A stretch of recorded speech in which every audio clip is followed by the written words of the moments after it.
चाल बढ़िया बढ़िया मास्टर, आपन बतावा। अपन कोई ठीक है बाटे।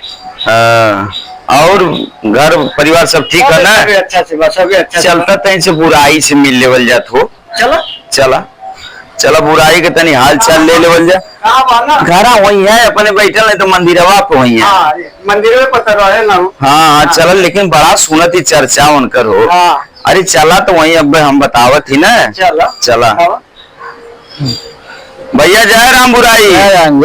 और कहाँ हाल है? बढ़िया तो बा, ठीक ठाक हुआ? ठीक ठाक बढ़िया। सुना थी बाबा की जिंदगी का बहुत आनंद लेते हुआ। आनंद लेते बानी हम।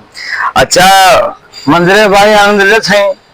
गौवा के कुल कहता ना कि तुहार मतलब बियावा तो हो ही गयल। कहो यार, दूठे लड़का भी तुम्हारे पास हुआ है। हाँ हाँ हाँ। और तू अपने बहनियों के रख ले हुआ। अरे कौन कहला करी? अरे गौवा में कुल कहा चलो